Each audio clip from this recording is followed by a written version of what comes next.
தேவனது பிரதான கிருபையினாலே ஆண்டவராக இயேசு கிறிஸ்துவினுடைய ஓமைகளை தொடர்ச்சியாக பார்த்து வருகிறோம்.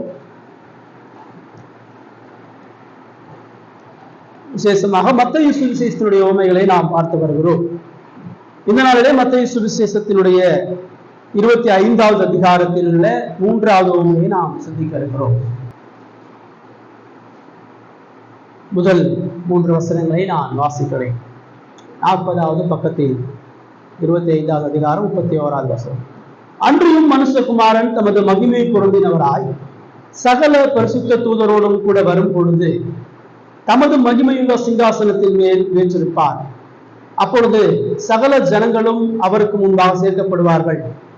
மேய்ப்பனானவன் செம்பறியாடுகளையும் வெள்ளாடுகளையும் வெவ்வேறாக பிரிக்கிறது போல அவர்களை அவர் பிரித்து செம்பறியாடுகளை தமது வலது பக்கத்திலும் வெள்ளாடுகளை தமது இடது பக்கத்திலும் நிறுத்துவார் என்று நாம் சொல்லப்படுவது. தொடர்ந்து இதில் உள்ள முழு ஓமையினுடைய காரியங்களையும் நாம் பார்க்க இருக்கிறோம்.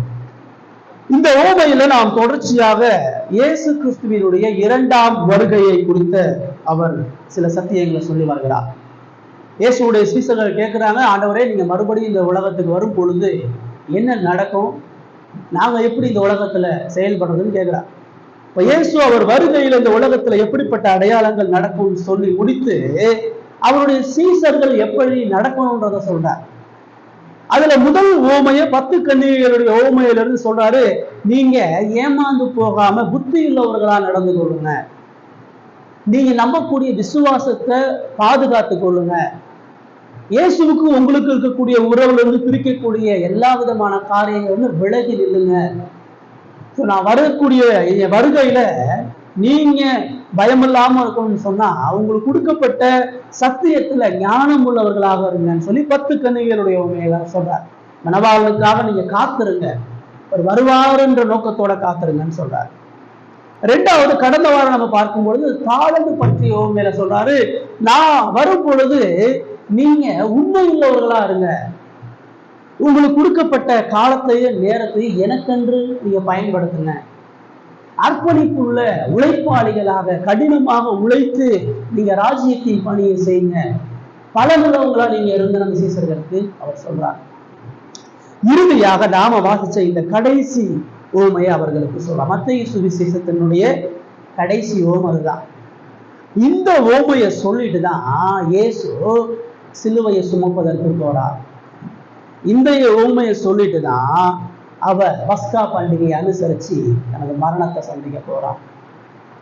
இந்த சுவிசேஷம் முழுவதுமா கிறிஸ்துவ ராஜாவாக மத்தேயு சொல்றார். இயேசு எப்படிப்பட்ட ராஜா, அவர் எப்படிப்பட்ட ஆளுகை கொண்டவர், எப்படிப்பட்ட அதிகாரம் கொண்டவர் அப்படின்றதெல்லாம் சொல்லி வராரு. இப்ப இறுதியா இந்த ஓமையை நீங்க பார்க்கும் பொழுது சொல்றாரு, முதல்ல இந்த ஓமையை நம்ம சுருக்கமா பார்க்கும் பொழுது, நான் வரும் பொழுது இந்த உலகத்தை 2ஆ பிரிக்க போறேன், செம்பறியாடையும் வெள்ளாடையும் ஒரு மெய்ப்பெண் பிரிக்கிறது போல இந்த உலகத்துல நான் மகிமை பொருந்தியவரா அந்த உலகத்தை நியாயம் தீர்க்க வரும் பொழுது 2 கூட்டமா அந்த உலகத்தை நான் பிரிக்க போறேன். அதுல வலது பக்கத்துல உள்ளவங்களை பார்த்து ஆசீர்வதிக்கப்பட்ட மக்களே வாங்க, பிதாவினால் ஆசீர்வதிக்கப்பட்டவங்களே என் கூட வாங்க, நான் உங்களுக்காக ஆயத்தம் பண்ணி இந்த ராஜ்யத்தை நீங்க சுதந்திரிங்க. ஏன்னா நான் பசியா இருந்தேன், நான் தாகமா இருந்தேன், நான் வஸ்திரம் இல்லாம இருந்தேன், நான் வியாதியில இருந்தேன், நான் காவல்ல இருந்தேன், எல்லாம் நீங்க என்னை பார்த்து எனக்கு உதவி செஞ்சீங்க, எனக்கு உணவு கொடுத்தீங்க, எனக்கு வஸ்திரம் கொடுத்தீங்க, என்னை பாதுகாத்தீங்கன்னு சொல்றாரு. அப்போ அந்த வலது பக்கத்தில் வைக்கக்கூடிய மக்கள், ஆண்டவரே இந்த உலகத்தில் நாங்க எங்க உங்களை பசியா பார்த்தோம், நாங்க எங்களை உங்களை நிர்வாணமா பார்த்தோம், உங்களுக்கு எப்போ நாங்க ஆகாரம் கொடுத்தோம் வஸ்திரம் கொடுத்தோம், நீங்க சிறைச்சாலை இருக்கும்போது எப்போ பார்க்கவங்கன்னு கேட்கிறாங்க.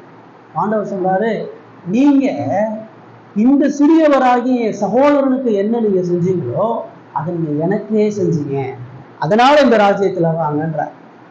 அதே மாதிரி இடது பக்கத்துல உள்ளவங்களை பார்க்கிறார், சபிக்கப்பட்ட மக்களே, பிசாசனுடைய சிந்தனைக்கு அவனுடைய வலிக்கும் கீழ்ப்படைந்த மக்களே, நீங்க நித்திய நரகத்துக்கு போங்க நான் சொல்லுவேன் அப்படின்றார். அவங்க கேட்குறாங்க, ஆண்டவரே என்ன ஆண்டவரே எதுக்கு நாங்க நரகத்துக்கு போறோம்? அப்போ சொல்றாரு, அதே தான் இவங்கள்ட்ட சொல்றாரு, நான் பசியா இருந்தேன், நான் தாகமா இருந்தேன், நிர்வாணமா இருந்தேன், காவல்ல இருந்தேன், வியாதியா இருந்தேன், நீ எதுவுமே எனக்கு செய்ய வேண்டாம். இப்போ அவங்க கேட்குறாங்க, ஐயா நாங்க எப்போ உங்களை அப்படி பார்த்தோம், இந்த பூமியில எங்க நாங்க உங்களை தாகமா வஸ்திரம் தெரியாதவரா போஜனம் இல்லாதவரா, வியாதி உள்ளவரா, சிறைச்சாளவரா நாங்க எப்போ பார்த்தோம் அப்படின்னு கேட்கிறார். சொல்றாரு, இந்த சிறியவராகி இவர்களுக்கு நீங்க எதை செய்யலையோ அதை எனக்கே செய்யல அப்படின்னு அந்த ஓமையை முடிச்சு, இப்படியாக ரெண்டு கூட்ட மக்கள் இயேசுடைய வருகையில ஒரு கூட்டம் நித்திய ஜீவனையும் ஒரு கூட்டம் நித்திய ஆக்கினையை அடைய புறப்படுவார்கள் அப்படின்னு சொல்லி அவர் முடிக்கிறார். இதான் இந்த ஓமையினுடைய சிறிய கதை. சரிங்களா? இந்த ஓமையில இருந்து இயேசு பல காரியங்களை நமக்கு முன்வைக்கிறார். முதலாவது 31 33 வசனங்கள்ல இருந்து இந்த ஓமையை நம்ம பார்க்கும் பொழுது, கிறிஸ்து முழு உலகத்தையும் நியாயம் தீர்க்கும் நியாயாதிபதி.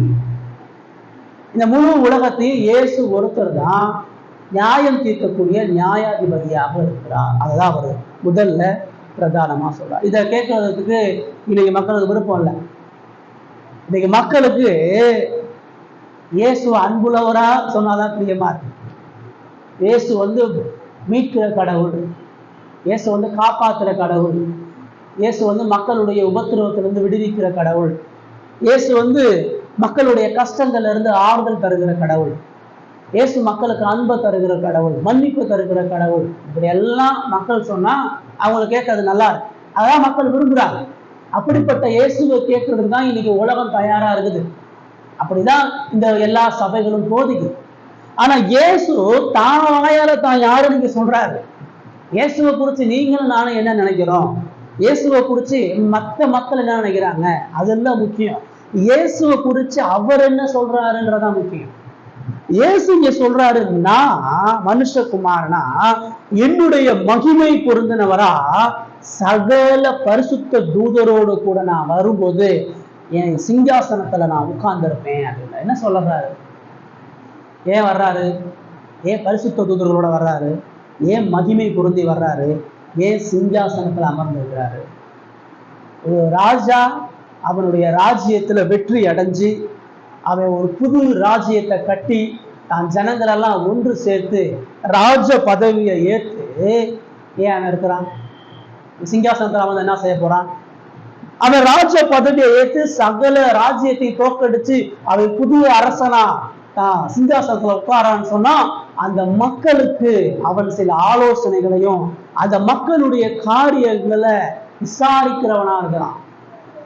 முழு உலகத்தையும் விசாரிக்கக்கூடிய நியாயம் தீர்க்கக்கூடிய இடத்துல இயேசு இருக்கிறார். இயேசுவோடு இரண்டாவது வருது என்னது? இயேசு நம்மளை பரலோகம் கூட்டிட்டு போயிடுவாரு. இயேசு நமக்கு ஒரு பெரிய மேன்மையான வாழ்க்கையை தருவாரு. இயேசு தங்கரதமான வீதிகளை நம்மளை கொண்டு போவார். அதெல்லாம் பிரதானம். இயேசுவே இந்த ஓமையில சொல்றாரு, நான் வரப்போறேன், நான் வரும்போது நீ எப்படி இருக்கணும்னா நான் நீதிபதியா வரப்போறேன்ற சிந்தையோட இருக்கணும். நான் இந்த உலகத்துல உள்ள எல்லாரையும் நியாயம் தீர்க்கும்படியா வரப்போறேன்ற சிந்தையோடு நீ இருக்கணும். அதான் இந்த ஜனங்களுக்கு சொல்லணும். அதான் இயேசு இங்க பிரதானமா சொல்றார். அப்படிதான் அவர் காப்பாற்ற வரலையா, அவர் ரட்சிக்க வரலையா, அவர் அன்பு செலுத்த வரலையா, அவர் மன்னிக்க வரலையா, அவர் கிருபையை காண்பிக்க வரலையா? அதெல்லாம் வந்தார், அதெல்லாம் இருக்குது. ஆனா அது யாருக்கு இருக்குது? எப்ப வந்தார்? அவர் முதலாவது இந்த உலகத்துல 2000 வருஷத்துக்கு பிறக்கும்போது அப்படிதான் வந்தார்.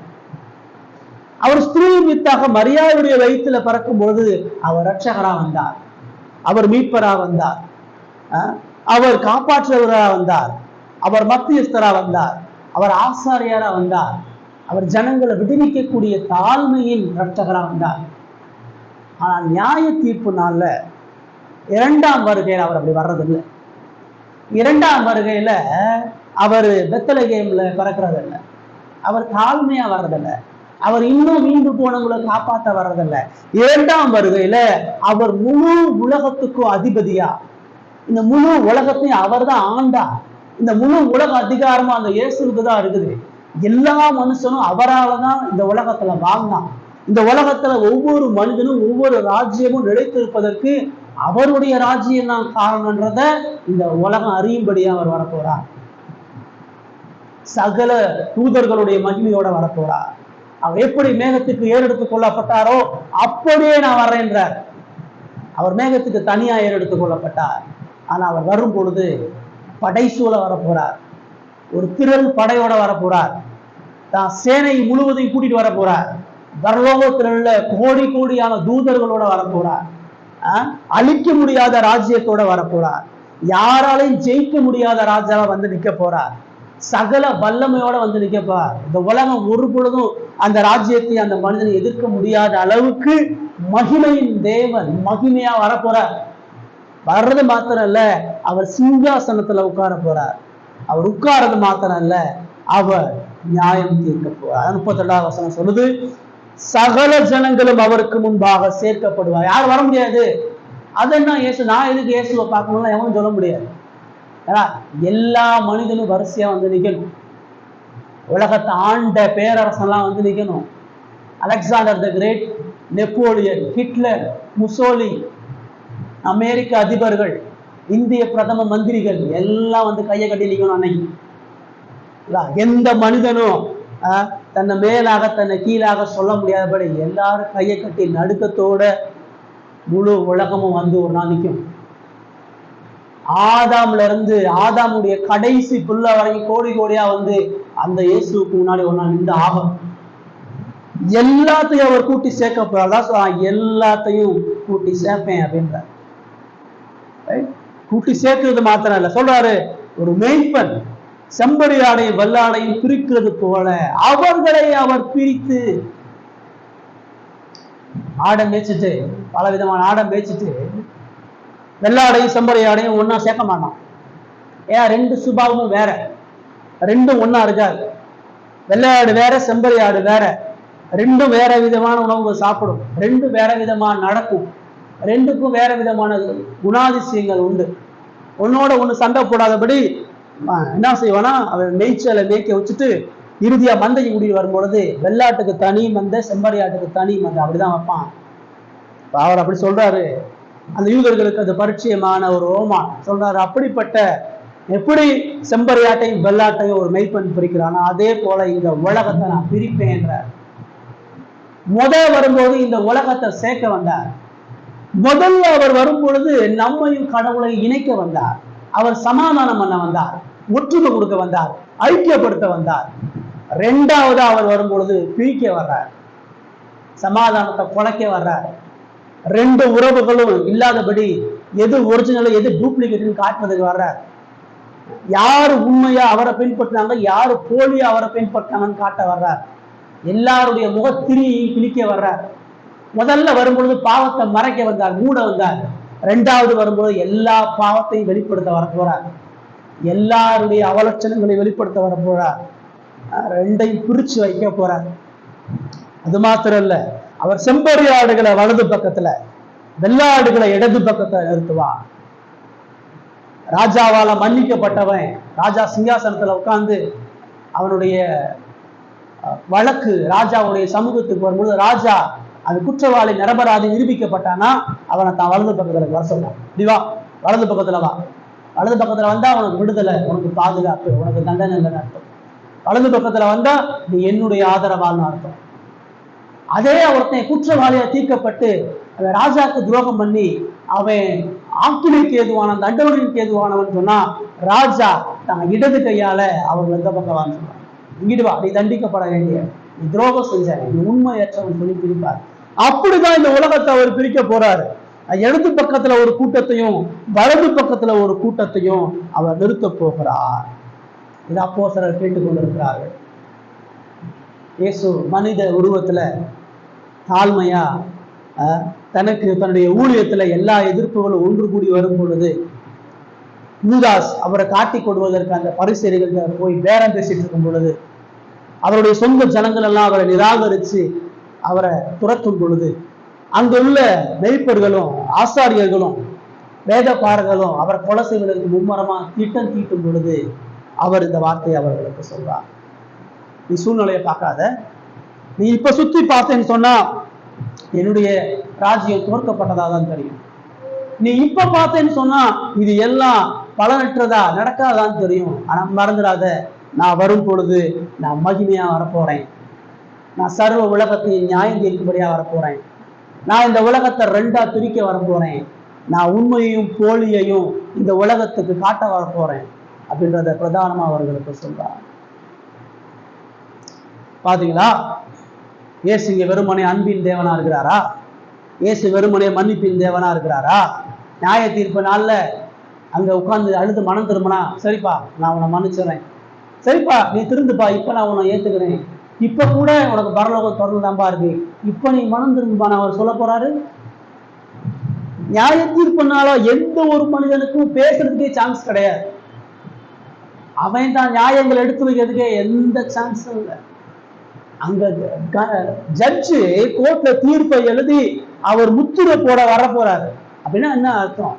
குற்றம் நிரூபிக்கப்பட்டு சாட்சி ஆதாரங்களோட செய்தி அனுப்பி உனக்கு தூக்குன்னு சொல்லியாச்சு. அந்த தூக்கு தண்டனைக்கு அனுப்புறதுக்கு தான் அவர் வரப்போறார். ஒவ்வொரு மனிதனுடைய பாவத்தை குறித்த எச்சரிப்பை கொடுத்து அவன் நியாயம் தீர்க்கும்படியா அவர் வரப்போறார்.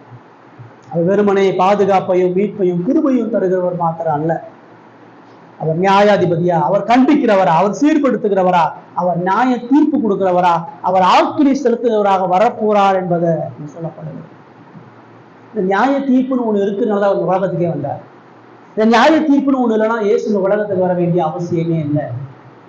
எல்லா மனிதனுக்கும் நீதி செய்யும்படியாக தான் இயேசு இந்த உலகத்துல வந்தான். இதுல முதல்ல நம்ம படிக்க வேண்டிய ஒரு முக்கியமான பாடல், இந்த நியாய தீர்ப்பு நாள்ல நம்ம எங்க போய் நிற்க போறோம்? இயேசு நம்ம நியாயம் தீர்க்கும் பொழுது நம்ம வலது பக்கத்துல நிற்க போறோமா, இடது பக்கத்துல நிற்க போறோமா? நம்ம செம்பரி ஆடா இருக்கிறோமா, வெள்ளாடா இருக்கிறோமா? நம்மளை அவர் எந்த பக்கம் பிரிக்க போறார்? உங்களால உறுதியா சொல்ல முடியுமா நான் இயேசுவோட வலது பக்கத்துல தான் நிற்பேன்னு? அவருடைய பார்வையில நான் உண்மையும் நேர்மையா வாழ்ந்தேன்னு சொல்ல முடியுமா? நம்முடைய பேச்சு, நம்முடைய சிந்தனை, நம்ம செஞ்சுட்டு இருக்கிற வாழ்க்கை, இது எல்லாத்தையும் அவர் நியாயம் தீர்க்க போறார். அவருக்கு நம்ம கணக்கு ஒப்புவிக்க போறோம்னு சொன்னா அவருக்கு முன்பாக எப்படிப்பட்ட நடுக்கத்தோடு பயபக்தியோட வாழணும் இந்த உலகத்துல? அப்போஸ்தலர்களுக்கு சொல்றாரு, நான் நியாயாதிபதியா வர போறேன், நீங்க வாழ்க்கையை பார்த்து வாழு, ஒவ்வொரு மனிதனுடைய சிந்தனைகளையும் நான் வகையறுக்க போறேன், நீங்க வாழ்க்கையை பார்த்து வாழுன்றார். இந்த இயேசு அன்பான ஏசா, இந்த இயேசு மன்னிப்பு வழங்குற ஏசா, இந்த இயேசு ஆறுதல் படுத்தக்கூடிய ஏசா, இந்த இடத்துல இயேசு தன்னை குறிச்சு என்ன சொல்றார்? அவர் அன்பை சொல்றாருதான், அவர் மன்னிப்பை சொல்றாருதான், அவர் கிருபையை சொல்றாருதான். அதே வேளையில அவர் தன் கோபத்தையும் சொல்றார், தன் நீதியையும் சொல்றார், தனது மகிமையையும் சொல்றார், தான் இந்த உலகத்துல கொண்டு வரக்கூடிய நீதியான ஆக்கினி தீர்ப்பையும் சொல்லுகிறவரா இருக்கிறார். வறுமையை ஒரு பக்கம் இயேசுவை நம்பி இன்னொரு பக்கம் இயேசுவை எடுத்துடக்கூடாது. பூரணமான இயேசுவை நம்ம நம்புறோம், பூரணமான இயேசுவை நம்ம விசுவாசிக்கிறோம். அவருடைய அன்பு எவ்வளவு உயர்ந்ததோ, அவருடைய கிருபை எவ்வளவு உயர்ந்ததோ, அவருடைய மன்னிப்பு எவ்வளவு உயர்ந்ததோ, அதே போல அவருடைய நீதி உயர்ந்தது, அவருடைய நியாய தீர்ப்பு உயர்ந்தது, அவருடைய ஆக்கினி தீர்ப்பு உயர்ந்தது, அவருடைய கோபம் உயர்ந்ததாக இருக்கிறது. வேதம் ரெண்டையும் தெளிவா சொல்லுது. எப்படிப்பட்ட இயேசு நமக்கு வேணும்? எப்படிப்பட்ட இயேசுவை தேடி வர்றோம்? எப்படிப்பட்ட இயேசுவுக்கு முன்பாக நாம் நிற்க போகிறோம் என்பதை ஆராய்ந்து பார்ப்போம். 2வதா 34 இருந்து 40 வசனங்கள்ல இயேசு ஒரு விஷயத்தையும் சொல்லலாம். 34 இருந்து 36 வாசம் யாராவது.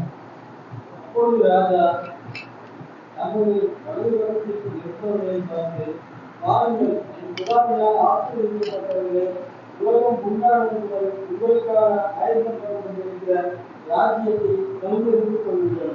பசியாய் இருந்து எனக்கு போஜனம் கொடுத்தீர்கள், தாகமாய் இருந்து என் தாகத்தை தீர்த்தீர்கள், அந்நியனாய் இருந்து என்னை சேர்த்துக் கொள்வீர்கள், வஸ்திரத்தினால் இருந்து எனக்கு வஸ்திரம் கொடுத்தீர்கள், வியாதியாய் இருந்து என்னை விசாரிக்க வந்தீர்கள், காவலில் இருந்து என்னை பார்க்க வந்தீர்கள். பாத்தீங்களா? இயேசு 2 பேரையும் குறிச்சு முதல்ல பொழுது ராஜா தமது வலது பக்கத்தில் இருப்பவர்களை பார்த்து, தன்னால மீட்கப்பட்ட மக்கள், தன்னால மன்னிக்கப்பட்ட மக்கள் அவர் பார்த்து சொல்றாரு, வாருங்கள் என் பிதாவினால் ஆசீர்வதிக்கப்பட்டவரே, கம். முதல்ல வரும்பொழுது எல்லாரும் என்னிடத்தில் வாருங்கள், இளைப்பாறுதல் தருவேன் சொன்னார். அவருடைய கிருபையின் கரம், அவருடைய அழைப்பு ஒரு பொழுதும் மாறாது. ஒரு கூட்டத்தை பார்த்து தான் இயேசு கூப்பிடப்படாது. தான் வலது பக்கத்தில் உள்ளவங்களை பார்த்து நீங்க வாங்க, உங்களுக்கு மன்னிப்பு, நீங்க பயப்பட வேண்டிய அவசியம் இல்லை, உங்களுக்கு ஆக்கினி தீர்ப்பு இல்லை, உங்களுடைய பாவங்களுக்கான தண்டனையை நான் சுமந்தனால உங்களுக்கு விடுதலை தான், நீங்க வாங்க, நீங்க பயப்படாது, நீங்க மகிழ்ச்சியா என்னோடு வாங்க என்று அழைப்பு கொடுக்கிறார். வாங்க. ஏன் வரணும்? என் பிதாவினால் ஆசீர்வதிக்கப்பட்டவர்கள் நான் சொல்றார். ஏன் ஒரு கூட்டத்தை அவர் பரலோகம் எடுத்துட்டு போக போறாருன்னா, தேவனால் அவர்கள் ஆசீர்வதிக்கப்பட்டவர்கள் அப்படின்னு சொல்லி அவங்க சொல்றாங்க. தேவனால் ஆசீர்வதிக்கப்பட்டவர்கள்னா என்ன? தேவனால் மீட்பை பெற்றவர்கள், தேவனால் கிருபையை பெற்றவர்கள், தேவனால் தெரிந்து கொள்ளப்பட்டவர்கள், தேவனால் மகிமைக்குள்ளாக அழைக்கப்பட்டவர்கள், தேவனால் அவங்க ஆசீர்வதிக்கப்பட்டாங்க. அதனால அவங்களுக்கு பரலோகம். அவங்க என்ன செஞ்சாங்கன்றனால அல்ல, அவங்க எப்படி வாழ்ந்தாங்கன்றனால. நீங்க இப்படிலாம் வாழ்ந்தீங்க, இப்படிலாம் உண்மையா இருந்தீங்க, இப்படிலாம் நேர்மையா இருந்தீங்க, இப்படிலாம் பரிசுத்தமா இருந்தீங்க, வாங்க பரலோகத்துக்குன்னு அவர் சொல்லலை. நீ வா, அதுக்கு ஒரே ஒரு காரணம், என் பிதா உன்னை ஆசீர்வதிச்சிருக்கா, என் பிதா உன்னை அன்பு கொடுத்திருக்கிறா, என் பிதா உன்னிடத்துல கிருபை கொடுத்திருக்கிறா, என் பிதா உன்னை மன்னித்து ஏற்றுக்கொண்டிருக்கிறா, அதனால நீ வா. நீங்கள் நானும் பரலோகம் போறதுக்கு இது ஒன்று மட்டும்தான் வழி. நீங்கள் நானும் நித்திய ஜீவனை சுதந்திரிப்பதற்கு நீங்கள் நானும் செய்யக்கூடிய எந்த நல்ல காரியம், எந்த ஊழியம், எந்த வாழ்வும் உதவாது. கடவுளுடைய இரக்கமோ தயவுனால்தான் ஒரு மனுஷன் நித்திய ஜீவனை சுதந்திரிக்கிறான். கடவுளுடைய மன்னிப்புனாலதான் நீங்கள் நானும் பரலோகம் போறோம். மற்றவங்களை விட நம்ம ரொம்ப யோக்கியமா இருந்தனால அல்ல, மற்றவங்க கூட நம்ம கொஞ்சம் நல்லா இருக்கிறதுனால அல்ல, மற்றவங்க கூட நம்ம கொஞ்சம் தேவ பக்தி இருக்கிறதுனால அல்ல. மற்றவங்களை போல நாமளும் தண்டனைக்குரியவர்கள் தான். தேவன் கிருபையினால நம்மை அவருடைய ராஜ்யத்துக்காக ஆசீர்வதிக்கப்பட்டார்கள். கொஞ்சம் ஆசீர்வதிக்கப்பட்டவனா என்ன அர்த்தம்? பணக்காரங்களா? ஆசீர்வதிக்கப்பட்டவங்களா ஆரோக்கியமா வாழ்ந்தவங்களா? ஆசீர்வதிக்கப்பட்டவங்கலாம் எந்த உபத்திரவமே இல்லாம வாழ்ந்தவங்களா? ஆசீர்வதிக்கப்பட்டவங்களா இந்த உலகத்துல மேன்மை அடைஞ்சவங்களா? வேதம் தெளிவா சொல்லுது, ஆசீர்வாதம் என்பது இந்த உலகத்துல கடவுள் கொடுத்த ஒன்னே ஒரு ஆசீர்வாதம் இயேசுதான். கடவுள் இந்த உலகத்தை அன்பு கூறுவதற்கு தான் குமாரனை கொடுத்துதான் ஆசீர்வதிக்கிறார். அதுதான் எல்லா ஆசீர்வாதத்துடைய மூலதனம். ஆபிரகாம் கொடுக்கப்பட்ட ஆசீர்வாதம் இயேசுதான். உன் சந்ததிக்குள்ள இந்த பூமியை ஆசீர்வதிப்பேன், அதான் ஆசீர்வாதம். அந்த சந்ததி கிறிஸ்துன்னு அவர் சொல்றாரு. நோவா, தாவீது, சாலமோ, பேதுரு எல்லாரும் கொடுக்கப்பட்ட ஒரே ஒரு ஆசீர்வாதம் இயேசுதான். பிதாவினால் ஆசீர்வதிக்கப்பட்ட, பிதாவினால் கிறிஸ்துவை பெற்றவர்கள், பிதாவினால் கிறிஸ்துவை விசுவாசித்தவர்கள், பிதாவினால் கிறிஸ்துவால் மீட்கப்பட்டவர்கள் தான் இந்த ஆசீர்வாதத்தின் மக்கள். ஆசீர்வதிக்கப்பட்ட நீங்கள் உலகம் உண்டானது முதல் உங்களுக்காக ஆயத்தம் பண்ணப்பட்டிருக்கிற ராஜ்யத்தை சுதந்திரித்துக் கொள்ளுங்கள். எப்ப சம்பாதிக்கப்பட்டதா? உலகம் உண்டாகிறப்ப உண்டான ராஜ்யம். உலகத்தை உருவாக்குறதுல இருந்து அவர் கட்டி கொண்டிருக்கக்கூடிய ராஜ்யம், உலகத்தை உண்டாக்குறதுல இருந்து அவர் ஆழமா மகிமையா கட்டுகிற அந்த ராஜ்யத்தை சுதந்திரித்துக் கொள்ளுங்கள். ஏன் சுதந்திரிக்கணும்? ஏன் அவங்க ஆசீர்வதிக்கப்பட்டாங்க? ஏன் அந்த ராஜ்யத்துக்குள்ள அவங்க போனாங்க? சொல்றாரு, ஏன் நீங்க இங்க இருக்கீங்கன்னா, நான் பசியா இருந்தேன். 6 விஷயத்தை சொல்றாரு. நான் பசியா இருந்தேன், நான் தாகமா இருந்தேன், நான் அந்நியனா இருந்தேன், வஸ்திரம் இல்லாம இருந்தேன், வியாதியா இருந்தேன், காவல்ல இருந்தேன். நான் பசியா இருக்கும் பொழுது நீ உணவு கொடுத்த, தாகமா இருக்கும் பொழுது தண்ணி கொடுத்த, வஸ்திரம் இல்லாத இருக்கும்போது வஸ்திரத்தை கொடுத்த, அந்நியனா இருக்கும்போது சேர்த்துக்கொண்ட, காவல்ல இருக்கும்பொழுது என்னை பார்க்க வந்தேன், நல்லா செஞ்சேன் அப்படின்னு. அந்த வலது பக்கத்தில் உள்ளவங்களுக்கு ஒரே ஆச்சரியம். 37, 38 வாசிங்க. 37, 38, 39 வாசிங்க. அப்பொழுது நீதிமான்கள் அவருக்கு பிரதியுத்தரமாக, ஆண்டவரே, நாங்கள் எப்பொழுது உம்மை பசியுள்ளவர்களாக கண்டு உமக்கு போஜனம் கொடுத்தோம், எப்பொழுது உம்மை தாகம் உள்ளவர்களாக கண்டு உம்முடைய தாகத்தை தீர்த்தோம், எப்பொழுது உம்மை அந்நியனாக கண்டு உம்மை சேர்த்துக் கொண்டோம், எப்பொழுது உம்மை வஸ்திரமில்லாதவராய் கண்டு உமக்கு வஸ்திரம் கொடுத்தோம், எப்பொழுது உம்மை வியாதியுள்ளவராகவும் காவலில் இருக்கிறவராகவும் கண்டு கண்டோம் என்றார்கள். அதற்கு ராஜா பிரதியுத்தரமாக, மிகவும் திவ்யமாகிய என் சகோதரனை இவர்களில் ஒருவனுக்கு நீங்கள் எதை செய்வீர்களோ அதை எனக்கே செய்வீர்கள் என்று மெய்யாகவே உங்களுக்கு சொல்லுவேன் என்றார். ஆண்டவர் தான் ஜனங்கள் வலது பக்கத்தில் உள்ளவங்க பார்த்ததெல்லாம் சொல்றாரு. நான் இப்படிலாம் இருந்தேன், இப்படிலாம் நான் கஷ்டப்பட்டேன், இப்படிலாம் வேதனைப்பட்டேன், இப்படிலாம் பாடுபட்டேன், நீ எனக்கு உதவி செஞ்ச, என்னை பராமரிச்ச, என்னை பாதுகாத்தார். அப்பொழுது நீதிமான்கள் பாருங்க, அவருடைய ஜனங்கள் நீதிமான்கள், அவரால் நீதியை பெற்றவர்கள், அவங்க சொல்றாங்க, நாங்க எப்போ உங்களை பசியுள்ளவங்களா பார்த்தோம், எப்போ தாகம் உள்ளவங்களா பார்த்தோம், எப்போ வஸ்திரம் இல்லாதவங்களா, அந்நியரை அவங்கள பார்த்தோம்னு சொல்லி கேட்கிறாங்க. ராஜா சொல்றாரு, மிகவும் சிறியவராகிய என் சகோதரனாகிய இவர்களில் ஒருவனுக்கு நீங்கள் எதை செய்தீர்களோ அதை எனக்கு செய்தீர்கள். இந்த வார்த்தைகளை பார்த்துதான் மதர் தெரசா சமுதாய அர்ப்பணிப்பு தங்களை அர்ப்பணிச்சாங்க. நான் பரலோகம் போகணும், நித்திய ஜீவன் அடையணும்னா இந்த உலகத்துல உள்ள பசியுள்ள, வியாதியுள்ள, காவலில் உள்ள மக்களை விசாரிக்கணும். வியாதிப்பட்டிருக்கிற தொழுநோயாளிகளுக்கு நான் என்னை அர்ப்பணிக்கணும். உபத்திரவப்படக்கூடிய மக்களுக்கு நான் ஆறுதல் சொல்ல போகணும். சிறையில் உள்ளவங்களுக்கு நான் அன்பை காட்டணும். அப்பதான் கடவுளுடைய நித்திய ராஜ்யத்தை அடைய முடியும்னு அவங்க நினைச்சாங்க. நிறைய சமுதாய நிறுவனங்கள், கிறிஸ்தவ சமுதாய நிறுவனங்கள் இதன் அடிப்படையில் தான் உருவானது. ரோமன் கத்தோலிக்கும் ஏன் ஹாஸ்பிட்டலையும் கல்வி நிலையங்களையும் கல்லூரிகளையும் ஏன் கட்டுறான்? ஆண்டவர் சொல்லியிருக்காரே, ஏழைகளையும் கஷ்டப்படுறவங்க ஆதரிக்க சொல்லியிருக்காரே. அதுக்கு தான் முதியோர் இடத்தை கட்டுறான், அநாத ஆசிரமத்தை கட்டுறான். இதெல்லாம் செஞ்சாதான் நம்ம பரலோகம் போக முடியும் அப்படின்னு நினைச்சுக்கிட்டாங்க. ஆண்டவர் தான் சொல்றாரு. ஆண்டவர் இங்க என்ன சொல்றாரு? ஆண்டவர் இந்த உலகத்துல கஷ்டப்படக்கூடிய ஏழைகளை இங்க சொல்லல. இந்த உலகத்துல வியாதியா உள்ளவன், இந்த உலகத்துல பசியா இருக்கிறவன், இந்த ஏழையா ஒடுக்கப்பட்டவனுக்கு போய் நீ உதவி செய்ய நான் இங்க சொல்றாரு. பைபிளை கவனமா நம்ம பார்க்கணும். அதுக்காக அது தப்பு கிடையாது, அது செய்யக்கூடாதுன்னு இல்லை, அதையும் நம்ம செய்யணும். ஒரு இடத்துல கடன் கேட்கிறவனுக்கு கொடுன்றார், உனக்கு ஒரு இடத்துல உதவி கேட்கிறவனுக்கு உன் கையை மூடாதன்றார். அவன் யாரா இருக்கட்டும், ஏழையை விசாரி, ஒரு வியாதியில் உன போய் சந்தி, இதெல்லாம் சொல்ற. ஆனா இந்த பகுதியில பிரதானமா எதை சொல்றார்? இந்த பகுதியில பிரதானமா ஆண்டவர் சொல்றாரு, என் சகோதரராகிய இவர்களில் ஒருவனுக்கு, மிகவும் சிறியவராகி என் சகோதரராகிய இவர்களில் ஒருவனுக்கு. ரொம்ப முக்கியமான வார்த்தை அந்த பகுதி. ஊர்ல உள்ள எல்லாருக்கும் செய்யற உதவி அவர் இங்க சொல்லல. இயேசுவினுடைய சகோதரன், இயேசுவினால மிகவும் சிறியவராக இருக்கக்கூடிய அவருடைய சகோதரனாகிய ஒருவன். இயேசுடைய சகோதரன் யாரு? தன்னுடைய சீசர்களை பார்த்து சொல்றாரு, இவர்கள் தான் என் சகோதரரும் என் தாயாக சகோதரியா இருக்கிறார். தம்மால மீட்கப்பட்ட தம்முடைய மக்கள் அவர் சகோதரர் என்கிறார். இயேசுவால ரட்சிக்கப்பட்டவர்கள், இயேசுடைய சரீரத்தில் இணைந்தவர்கள், இயேசுவால அன்பு கூறப்பட்டவர்கள், இயேசுவால நித்தியத்துக்கு நியமிக்கப்பட்டவர்கள். அவருடைய சகோதரர்கள் பசியா இருக்கும் பொழுது, அவருடைய சகோதரர்கள் தாகமா இருக்கும் பொழுது, அவருடைய சகோதரர்கள் வஸ்திரம் இல்லாம இருக்கும் பொழுது, அவருடைய சகோதரர்கள் காவலா இருக்கும் பொழுது, ஏன் அப்படி இருக்கிறாங்க? இயேசுடைய சகோதரர்கள் பசியா இருக்க முடியுமா?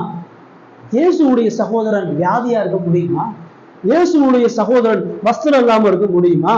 இயேசுடைய சகோதரன் காவல் இருக்க முடியுமா? முடியும். அதனால அவர் சொல்றாரு, அவருடைய சகோதரர்களுக்கு வியாதி இல்லை, உபத்திரவுல பிரச்சனை இல்லை நான் சொல்லிக்கிட்டு இருக்கிறாரு. என் சகோதரன் பசியா இருப்பான்றார். ஒரு புறம் வேதம் சொல்லுது, நீதிமான் அப்பத்துக்கு அலைந்து திருக்கிறது வாக்குன்னு சொல்லுது. மத்தேயு 6 சொல்றாரு, எண்ணத்தை புசிப்போம் எண்ணத்தை கொடுப்போம், நீ கவலைப்படாத, இதெல்லாம் உனக்கு வேணும்னு அவர் அறிந்திருக்கிறார், நீ வேண்டிக்கொள்வதற்கு முன்பாவே உனக்கு தேவன் அவருக்கு தெரியுன்றார். என்ன அர்த்தம்? ஆண்டவர் உன்னை பசியா தாகமா அடிகளா எங்கேயும் விட மாட்டார், ஆண்டவர் கைவிட மாட்டார்னா பைபிள் நமக்கு சொல்லுது. ஆனா இந்த உண்மையில இயேசு சொல்றாரு, என் சகோதரன் பசியா இருப்பான், நிர்வாணமா இருப்பான், வியாதியா இருப்பான், அடிகள்ல இருப்பான், காவல்ல இருப்பான்றார். என்ன சொல்றாரு இயேசு? பைபிள் முரண்படுதா? ஒரு வசனத்தை பிடிச்சிக்கிட்டு பாருங்க இப்படி சொல்லுதுன்னு சொல்லுதா சொல்ல முடியுமா? அங்க பாருங்க இந்த வசனம் இப்படி சொல்லுது, இதுதான் சத்தியம் சொல்ல முடியுமா? இவ்வளவு வசனங்கள் இதுக்கு முரணா சொல்லுதா? இந்த பகுதியினுடைய பின்னணி என்ன, எதுக்காக இயேசு சொல்றான்றது ரொம்ப முக்கியம். ஒரு வசனத்துக்கு முன்னாடி பின்னாடி என்ன சொல்லப்படுது, அதோடைய சூழ்நிலை என்னன்றத சொல்லாம எப்படி ஒரு வசனத்தை புரிய முடியும்? ஆண்டவர் யார சொல்றார்? அவருடைய சகோதரர்கள் எப்படி பசியா துக்கமா இருக்க முடியும்? அவருடைய ராஜ்யத்துக்காக அவர்கள் போராடும் பொழுது, இயேசுனுடைய இந்த மகிமை பொருந்திய சுவிசேஷத்துக்காக அவங்க பாடுபடும் பொழுது, அவருடைய ராஜ்யத்தைக்காக இந்த உலகத்தை அவங்க எதிர்க்கும் பொழுது அவங்க பசியா இருந்தாங்க. அவருடைய ராஜ்யத்துக்காக அவர்கள் போராடும் பொழுது அவர்கள் நாடு கடத்தப்படுவாங்க. அவருடைய சுவிசேஷத்தை இந்த உலகத்துக்கு அறிவிக்கும் பொழுது அவர்கள் சிறைச்சாலை தண்டனை அனுபவிப்பாங்க. அவரை குறித்த சத்தியத்தை இந்த உலகத்துக்கு அவர்கள் சொல்லும் பொழுது அவர்கள் நிர்வாணமாக்கப்படுவார்கள். அவர்கள் பசியும் பட்டினியுமாக துரத்தப்படுவார்கள், ஒடுக்கப்படுவார்கள். அந்த சூழ்நிலையை சொல்றார். ஏன்? இதுதான் அப்போஸ்தலர்களுக்கு நடக்குது. அவர் விசுவாசிக்க அவருடைய சீசர்களுக்கு இதுதான் நடக்கும்ன்றத முன்னாடி தெரிஞ்சவர் சொல்றார். இதுதான் நடந்தது. பேதுருவையும் யோவானை அப்போஸ்தலனை சிறைச்சாலையில வைத்து அவர்களை பாடுகளுக்கு உட்படுத்தி அவர்களை பசியினால நிர்வாணத்தால சந்தரிச்சு கடைசி காலத்திலேயே யோவானை தூக்கி பத்மு தீவுல நாடு கடத்தி பவுல் போற இடம்லாம் அவனை அடிச்சு நொறுக்கி அவனை ஜெயில போட்டு அவனை காயப்படுத்தி அது வஸ்திரத்தை உருகி அவனை அவமானப்படுத்தி மெய்யான சுவிசேஷம் சொல்லக்கூடிய வரலாறு முழுவதும் தான் அந்த உலகம் செய்யும். அவர்களுக்கு சொல்றார் அவர், இந்த ராஜ்யத்து நிமித்தமா பாடுபடக்கூடிய மக்கள், சுவிசேஷத்து நிமித்தமா உபத்திரப்படுகிறவன், சுவிசேஷ நிமித்தமா பசியா தாகமா அந்நியனா வஸ்திரம் இல்லாதவனா வியாதி உள்ளவனா காவல் இருக்கக்கூடிய அவனுக்கு நீ என்ன செய்யறியோ, அவனை நீ ஆதரிக்கும் பொழுது, அவனை நீ பலப்படுத்தும் பொழுது, அவனுக்கு ஆதரவா நீ இருக்கும் பொழுது நீ இந்த ராஜ்யத்தின் மகனாக இருக்கிற. அதுதான் இயேசு அவர்களுக்கு பிரதானமா சொன்னார். இந்த சிறியவராகிய இந்த சுவிசேஷத்துக்காக அற்பமா எண்ணப்படக்கூடிய இந்த மக்களுக்கு நீ ஆறுதல் செஞ்ச. அதனாலதான் அப்போஸ்தலர் 9ஆம் அதிகாரத்துல சவுலை பார்த்து சொல்றார். சவுல் கிறிஸ்தவர்கள் எல்லாம் துன்பப்படுத்தி சபையை நொறுக்கி அடிச்சுட்டு வந்துட்டு இருந்தான்.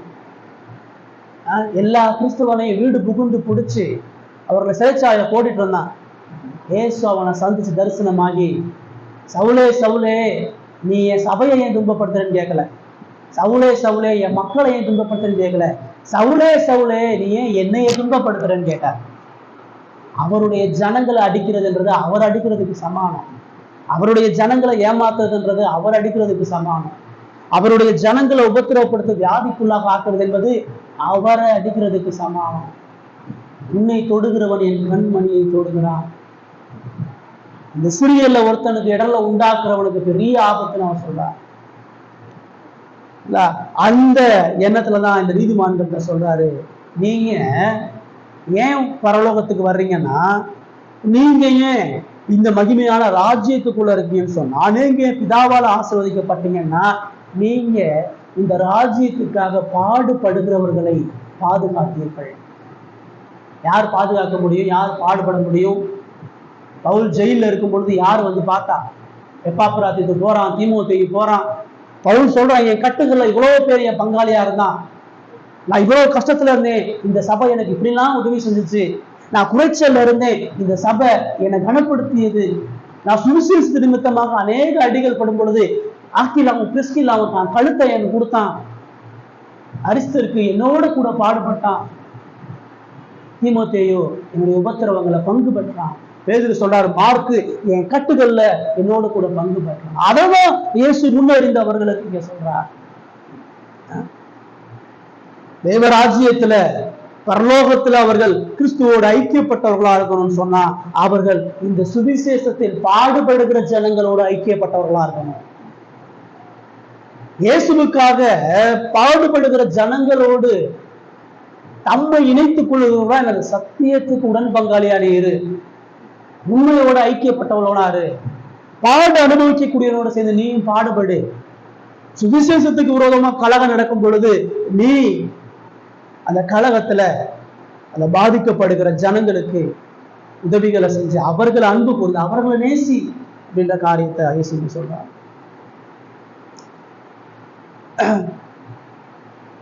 பொதுவா இந்த உலகத்தை எப்படி அன்பு கூறணும், உலக மக்களை எப்படி அன்பு கூறணுன்றதை இயேசு சொல்லல.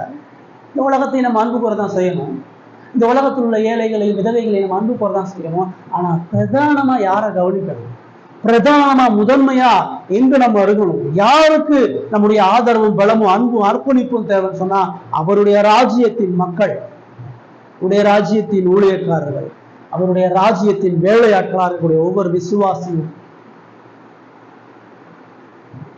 அவனுக்கு தான் இந்த மேன்மையான ராஜ்யம் அப்படின்றத சொல்றான். இப்ப நம்ம இருக்கிறோமா, பரலோகம் போகணும், ஆண்டவர் நமக்கு நித்திய ஜீவனை தரணும்னு சொன்னா நம்முடைய வாழ்க்கை சுவிசேஷத்துக்காக பாடுபடுகிற மக்களோடு இருக்குதா? சத்தியத்துக்காக நிற்கிற மக்களோடு நம்முடைய ஐக்கியம் இருக்குதா? பிறகு கூட்டம் ஒண்ணு சொல்லுதுன்றக்காண்டி அதுக்கு பின்னாடி போக ஆசைப்படுறோமா? உலகமே ஒரு இயேசுவை சொல்லுது, அதுதான் சரின்னு நம்ம போறோமா? இல்ல வேதத்துல இயேசு வெளிப்படுத்தின சத்தியத்துக்கு நம்ம உறுதுணையா இருக்கிறோமா? வரலாறு தூரம் நீங்க வாட்சி பார்த்தீங்கன்னா உண்மையான சத்திய போதிக்கக்கூடிய சபை அது அடிகளையும் காயங்களையும் பெற்றுதான் கட்டப்படும். அது கொஞ்சம் மக்களை கொண்டுதான் கட்டப்படும்.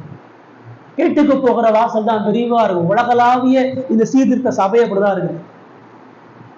அமெரிக்காவில் இருக்கக்கூடிய சபையோ எங்க இருக்கக்கூடிய சபையோ இந்த மெய்யான சத்தியத்தை போதிக்கக்கூடிய சபை அது குறைந்த மக்களால, அது உபத்திரவங்களை சந்திக்கக்கூடிய மக்களாக, அது காயங்களை வலிகளை தாங்குகிற மக்களாக கட்டப்படுகிறது.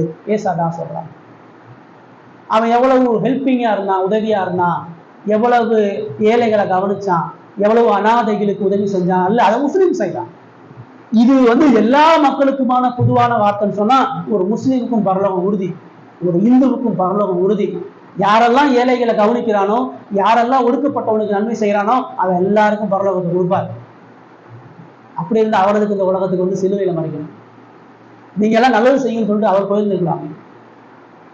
அப்ப இந்த உலகத்துல செய்யக்கூடிய நன்மையான காரியம், இந்த உலகத்துல ஏழைகளை கவனிக்கக்கூடிய காரியமோ அல்லது நற்காரியங்களை தான தர்மங்களை செய்யறனால ஒரு மனுஷன் பரலோக ராஜ்யத்தை போக முடியாது.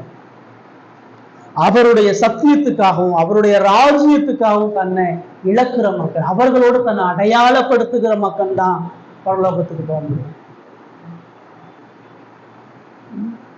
அதான் சொல்றாரு. இந்த உலகத்துல ஒரு மனிதன் ஆசீர்வதித்த அந்த ராஜ்யத்துல அவர் சேர்ப்பதற்கு இது அவசியமா இருக்கிறது. நம்ம வாழ்க்கையை ஆராய்ஞ்சு பார்ப்போம். நம்முடைய ஐக்கியம் யாரோட இருக்குது? எதற்காக அந்த உலகத்துல இருக்கிறோம்? யாருக்கு உதவி செய்கிறோம்? யாருக்கு நம்ம இழக்கிறோம்? யாருக்கு நம்முடைய நேரத்தின் காலத்தையும் கொடுக்கிறோம்? அவருடைய ராஜ்யத்துக்காக இருக்கிறோமா? அவருடைய ஜனங்களுடைய இருக்கிறோமா? அவரோடு கூட இந்த சுவிசேஷத்துக்காக பாடுபடுகிற மக்களோடு பாடுகளை சந்திக்கிறோமா? பாருங்க, அவர் பரலோகத்துல சிங்காசனத்துல நியாயாதிபதியா இருந்து கூட அவருடைய மக்களுடைய பாடுகளையும் கஷ்டங்களையும் அவர் அறிந்தவரா? அவருக்கு மரணம் ஏற்பட பொழுது தன்னை பின்பற்றக்கூடிய ஜனங்களுக்கு இதான் நிலைமன்னு அவர் தெரியுது. என்ன பின்பற்றக்கூடியவன் என்ன போல நிர்வாணியா பசியா தாகமா இருப்பான். என்னை கைவிட்ட மாதிரி அவனை கைவிட்டுறாதுன்ற. எனக்கு ஆறுதல் சொல்ல யாரும் இல்லை. நான் நிர்வாணமா இருந்தேன், நான் அடிபட்டேன், நான் காவல்ல இருந்தேன், எவனும் என்ன கவனிக்கல, நான் தனியா தான் சாக போறேன். ஆனா என் ஜனங்கள் அப்படி இருந்துடக்கூடாது. என் ஜனங்கள் அப்படி தனிமையாக போயிடக்கூடாது. அவர்கள் தனிமையான பாடுகளை அவிச்சு என்னைய போல பெரிய இக்கட்டுகளை அவர் சந்திச்சிடக்கூடாது. நீ ஒருத்தர் ஆறுதலா தேற்றி சத்தியத்துக்காக ராஜ்யத்துக்காக போராடுகிற சகோதரனுக்கு உன்னால முடியக்கூடிய எல்லா உதவிகளையும் செய். இது வெறுமனே சரீர ஏதோ ஒரு பணத்தை கொடுக்கறதோ அல்லது சும்மா ஒரு ஆறுதலான வார்த்தையை சொல்றதோ அல்லது ஆடைகளை கொடுக்கறதோ சொல்லலை. இது ஆவிக்குரிய தேவையை உள்ளடக்கிதான் சொல்லுது. ஒரு மனுஷன் ஆவிக்குரிய பசியில இருப்பான், ஆவிக்குரிய தாகத்துல இருப்பான். வெறுமனே உலக பிரகாரமான தேவை மாத்திரம் இல்ல, அவன் மனதளவுல வெறுமையுள்ளவனா இருப்பான், மனதளவுல கண்ணீர் வடிக்கிறவனா இருப்பான், மனதளவுல அவன் நிர்வாணியா இருப்பான், மனதளவுல அவன் காவல் அடைபட்டவனா இருப்பான், பாவத்தால மீற முடியாதவனா இருப்பான், பலவீனத்தை இருப்பான், வீழ்ந்து போறவனா இருப்பான். அவனை விசாரின்ற அவன் கடவுளோடு சேர முடியாதபடி, அவன் இயேசு நெருங்கி விடாதபடி தடைகள் இருந்தா அவனுக்கு தடைகள் இருந்தா எடுத்து விட, அவனை காப்பாத்து. உன் சகோதரன் விழுந்து போனா, அதான் பவுல் சொல்றாரு கொரிந்தியர்ல, ஒரு சகோதரன் விழுந்து போனான்னு என் மனம் எரியாம இருக்குமான்னு கேட்கிறேன். உங்கெல்லாம் ஒருத்தன் விழுந்து போறது என் மனசு எரிக்காம ஆக்குமா? நான் துக்கத்தோட வரணுமா உங்க மத்தியில கேட்கிறேன். அப்படிப்பட்ட ஒரு இருதயம் நமக்கு இருக்குதா? ஏதோ வர்றோம், ஒரு ஹாய் பாய் சொல்றோம், நல்லா இருக்கீங்க கேட்டு போறோம்னு நம்ம வாழ்க்கை இருக்குதா? இங்க இருக்கக்கூடிய இந்த 5-6 பேர் ஒருத்தர் விசாரிக்கிறோமா? ஒருத்தருடைய ஆவிக்குரிய நிலையை பார்க்கிறோமா? ஒருத்தர் சந்திக்கக்கூடிய பிரச்சனையில உறுதுணையா இருக்கிறோமா? ஒருத்தர் மீது ஒருத்தர் அன்பையும் ஐக்கியத்தையும் இந்த சுவிசேஷத்துக்காக பாடுபடுறதுல ஒருமித்த கரத்தோடு நம்ம சேர்ந்து இருக்கிறோமா? அதான் இயேசு பார்க்கிறார். அதுதான் நம்ம கிறிஸ்துவின் நிமித்தமாக அவரோடு ஐக்கியப்படுவதற்கு வழிகோலாக இருக்கிறது. ரைட். மூன்றாவதா, முதல்ல அவர் நியாயாதிபதியா வரப்போறாரு. இரண்டாவது, அவரால் ஆசீர்வதிக்கப்பட்ட மக்கள் எப்படி. இதுதான் இயேசுவால ஆசீர்வதிக்கப்பட்ட வாழ்க்கை. ஆசீர்வதிக்கப்பட்ட வாழ்க்கைனா ஏதோ பணத்தை கட்டிக்கிட்டு 4 வீடை வாடகைக்கு விட்டுக்கிட்டு உலகத்துல நல்ல சௌகரியமா வாழ்றதெல்லாம் ஆசீர்வதிக்கப்பட்ட வாழ்க்கை. ஆசீர்வதிக்கப்பட்ட வாழ்க்கைனா சத்தியத்துக்காக இழக்கிற வாழ்க்கை, சத்தியத்தோடு ஐக்கியப்படுகிற வாழ்க்கை, சத்தியத்தோடு போராடுகிற வாழ்க்கை, சத்தியத்தோடு இணைந்து இயேசுவோடு இணைந்து பாடுபடுகிற வாழ்க்கை தான் ஆசீர்வதிக்கப்பட்ட வாழ்க்கை. அப்படி வாழ்ந்தவங்களை தான் உள்ள வாங்கன்னு கூப்பிடுறாரு. இரண்டாவது 41 46 கடைசியா மூணாவதா இங்க நம்ம இன்னொரு ஒரு காரியத்தை பார்க்கிறோம். இடது பக்கத்தில் உள்ளவங்களை பார்த்து அவர் ஒண்ணு சொல்றார். வாசிங்க 41 43.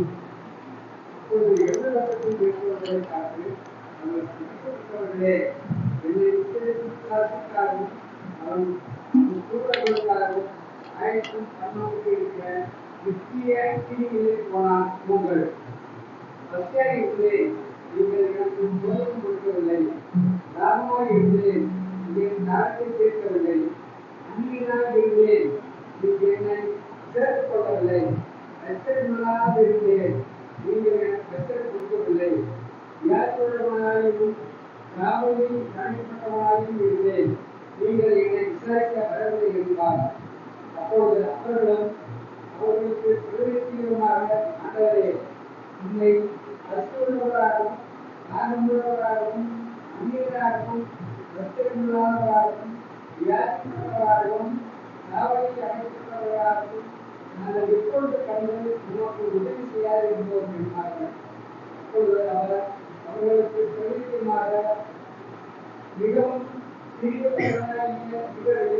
ஒருவருக்கு நீங்கள் எதை செய்யாதிருக்கிறீர்களோ அதை எனக்கே செய்யாதிருக்கிறீர்கள் என்று மெய்யாகவே உங்களுக்கு சொல்கிறேன் என்பார். அந்தபடி இவர்கள் நித்திய ஆக்கினையை அடையவும் நீதிமான்களை நித்திய ஜீவனை அடையவும் போவார்கள் என்றார். ரோமை ஆண்டவர் எப்படி கொண்டு போய் முடிக்கிறார். வலது பக்கத்துல உள்ளவங்களை பார்த்து நீங்க ஆசீர்வதிக்கப்பட்டவங்க உள்ளவாங்கன்னு சொல்றாரு. இடது பக்கத்துல உள்ளவங்களை பார்த்து அவர் சொல்றாரு, சபிக்கப்பட்டவர்களே, என்னை விட்டு பிசாசுக்காகவும் தூதர்களுக்காகவும் ஆயத்தம் பண்ணப்பட்டிருக்கிற நித்திய அக்கினியிலே போங்கள். இயேசுடைய வாயிலிருந்து என்ன வார்த்தை வருது பாத்தீங்களா? ஆசீர்வதிக்கப்பட்டவர்களேன்னு சொன்ன அதே வாயி சபிக்கப்பட்டவர்களேன்னு சொல்லுது. இதை உலகத்தில் உள்ள மனுஷன் ஈஸியா சொல்லிடலாம், மிகப்பெரிய சாபத்துக்குரியவன், சபிக்கப்பட்டவன் நம்ம சொல்லிடலாம். நம்ம சொல்றது ஈஸி. ஆனா அவர் சொல்றது மகா மகா கொடுமையான.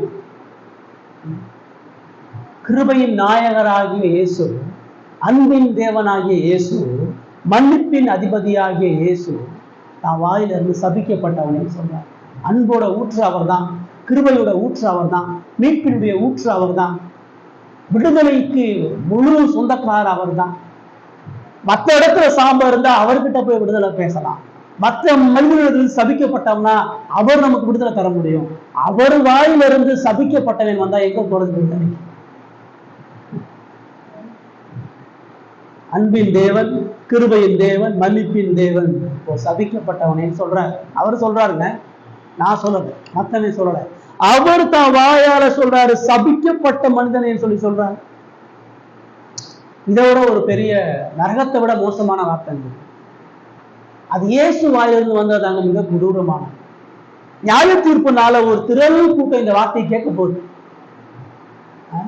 யாரை காப்பாத்த வந்தாரோ, யாரை நேசிச்சாரோ, யாருக்கு ஜீவனை கொடுக்க வந்தாரோ, யாருக்காக தான் உயிரையே பணயம் வைத்தாரோ, எவ்வளவு நேசம் கொண்டு அந்த பாவியை காப்பாத்த வந்தாரோ அந்த இயேசு இப்ப சொல்றாரு சபிக்கப்பட்டவன் என்ற. ஒரு பாவி அவரை மாதிரி நேசிக்க முடியுமா? ஒரு பாவி அவரை மாதிரி மன்னிக்க முடியுமா? ஒரு பாவியை அவரை மாதிரி மீட்க முடியுமா? அந்த மீட்பின் அதிபதியே சபிக்கப்பட்டவனே, சாபத்துக்குரியவனே. எவ்வளவு கோபமா சொல்லியிருப்பாரு, எவ்வளவு உக்கிரமா சொல்லியிருப்பாரு, எவ்வளவு அன்பா ஆசீர்வதிக்கப்பட்டவனேன்னு சொன்னாரோ அவ்வளவு அதிகமா கோபமா சபிக்கப்பட்டவனே இந்த உலகத்தை பார்த்து சொல்ல போறார். இந்த உலகத்துல ஒரு திரள் கூட்டம் இந்த வார்த்தையை நியாய தீர்ப்புனால கட்டாயம் தன் காதால கேட்கும். யாரும் இந்த வார்த்தையை கேட்க மாட்டான், காதை அடைக்க முடியாது. எல்லா பாவிகளும் இந்த வார்த்தையை நிச்சயம் கேட்டாகும். இது மாத்திரம் அவர் சொல்லல, சபிக்கப்பட்டவர்களே என்னை விட்டு பிசாசுக்க, என்னை விட்டு உங்களோடு என் கூட சேர்ந்து இருக்கிற மாதிரி காட்டிக்காரு, என்னை விட்டு விலகிப்போ. இயேசுடைய சமூகத்தை விட்டு விலகி போறதை விட ஒரு மோசமான தண்டனை இருக்குமா? மன்னிப்பின் அதிபதியா அவர் காலில் இருந்து மன்னிப்பையும் இரக்கத்தையும் பெற வேண்டிய பாவி அவரை விட்டு விலகக்கூடிய ஒரு தண்டனையை அனுபவிக்கிறான். அது மாத்திரம் அவர் சொல்லல, பிசாசுக்காகவும் தூதர்களுக்காகவும் ஆயத்தம் பண்ணப்பட்டிருக்கிற நித்திய அக்கினியிலே போங்க. உலகம் உண்டானது முதல் பிசாசுக்காக ஆயத்தம் பண்ணப்பட்ட அந்த ஆக்கினையே இவங்க போனோம். இவங்க பிசாசோட சேர்ந்து வாழ்ந்தவங்க, பிசாசினுடைய ஆலோசனைக்கு செவி கொடுத்தவங்க, பிசாசினுடைய வழிகள்ல போவங்க, பிசாசுடைய இச்சையில விழுந்தவங்க, பிசாசை போல துணிகரமா பாவம் செஞ்சு பாவத்துக்கு அடிமையா புரண்டவர்கள். யாரை நோக்கி போன, யாரை நோக்கி வாழ்ந்த, எந்த வழியில நீ வாழ்ந்த, அவனை நோக்கியே நீ போயிரு அப்படின்றார். என்னை விட்டு பிசாசுக்காகவும் தூதர்களவும் ஆயத்தம் இருக்கு நித்திய அக்கினியிலே. அந்த வார்த்தைய ஒரு மனுஷன் கேட்கறத விட கொடூரமான செயல் இந்த உலகத்துல வரதெல்லாம். நீதிபதியா உட்கார்ந்து இருக்கிற இயேசு, மன்னிப்பை வழங்க வேண்டிய இயேசு, விடுதலையை வழங்க வேண்டிய இயேசு, காப்பாற்ற வேண்டிய இயேசு, தண்டனையை வழங்கி நீ சபிக்கப்பட்டவன், நீ சாபத்துக்குரியவன், என்னுடைய கோபத்துக்குரியவன், தேவனுக்கு விரோதமா பிசாசுக்குடைய சித்தத்துக்கு செவி கொடுத்த பாவம் செய்கிற எவனும் பிசாசுக்கு அடிமையா இருக்குன்னு சொல்லலாம். ஒவ்வொரு பாவமும் பிசாசுடைய குணத்தை இந்த உலகத்தை வெளிக்காட்டுகிறார். அப்படிப்பட்ட பிசாசுடைய வழிகளை பின்பற்றுகிற நீ என்னை விட்டு அகன்று போன்ற வார்த்தையை சொல்லி சொல்ற. ஏன் எதுக்கு போனோம் சொல்றாரு, அதே பதில தான் இங்கே சொல்றாரு. அவங்களுக்கு ஏன் பரலோகம், ஏன் ஆசீர்வதிக்கப்பட்டவங்க, இவங்க ஏன் நிராகரிக்கப்படுறாங்கன்னா, நான் பசியா இருந்தேன் எனக்கு போஷனம் கொடுக்கல, நான் தாகமா இருந்தேன் நீ என் தாகத்தை தீர்க்கல, நான் அன்புவனா இருந்தேன் நீ என்னை சேர்த்துக்கொள்ள, நான் வஸ்திரம் இல்லாதவனா இருந்தேன் நீ எனக்கு வஸ்திரம் கொடுக்கல, நான் வியாதி உள்ளவனா காவல் அடைப்பட்டவனா இருந்தேன் நீ என்னை விசாரிக்கிறான். அவங்க சொன்ன அதே வார்த்தை இங்கே சொல்ற. நியாய தீர்ப்புல எந்த பாரபட்சமும் இல்லை, எந்த மாற்றமும் இல்லை. ரெண்டு பேருக்கும் ஒரே விதமான பொறுப்பு, ஒரே விதமான கேள்விதான். அவங்கள பார்த்து சொல்றாரு, இப்படிலாம் நான் இருந்தேன் எனக்கு துரோகம் பண்ணிட்டேன். அவங்க கேட்கிறாங்க, ஆண்டவரே உங்க பசி உள்ளவரா, தாகம் உள்ளவரா, அந்நியரா, வஸ்திரம் இல்லாதவரா, வியாதிப்பட்டவரா, காவல் அடைக்கப்பட்டவரா, நாங்க எப்ப பார்த்து உதவி செய்யலாம்? எப்ப நாங்க உங்களை பார்த்தோம்? எப்ப நீங்க பசியா இருந்தீங்க, எப்ப தாகமா இருந்தீங்க, எப்ப ஜெயில இருந்தீங்க, எப்ப நாங்க உங்களை பார்த்தோம் கேட்கிறாங்க. அவர் அந்த பதில் சொல்றாரு, மிகவும் சிறியவர்களாகிய இவர்களில் ஒருவனுக்கு நீங்கள் எதை செய்யாதிருந்தீர்களோ அதை எனக்கே செய்யாதிருந்தீர்கள் என்றார். என்னைய நீ பார்க்கலையா, என்னைய சத்தத்தை நீ கேட்கலையா, நான் எங்க இருந்தேன்னு உனக்கு தெரியாதா, நான் எங்க கஷ்டப்பட்டேன்னு உனக்கு தெரியாதா, என்னை ஆண்டவரா தெரிஞ்சிருக்கிற நீ நான் எங்க கஷ்டப்பட்டேன்னு தெரியாம எப்படி போயிருக்க முடியும்? உனக்கு அருகா உன் வீட்டுல, உன் சமுதாயத்துல, உன் சபையில இருந்த சிறிய மனிதன் ஆகிய இவர்கள் யாரு? அவருடைய சகோதரர்கள். இயேசுவினுடைய சுவிசேஷத்துக்கு பாடுபடக்கூடிய அதே மக்களுக்கு நீ என்ன செய்யாம போனியோ அதை எனக்கே செய்யாம போன.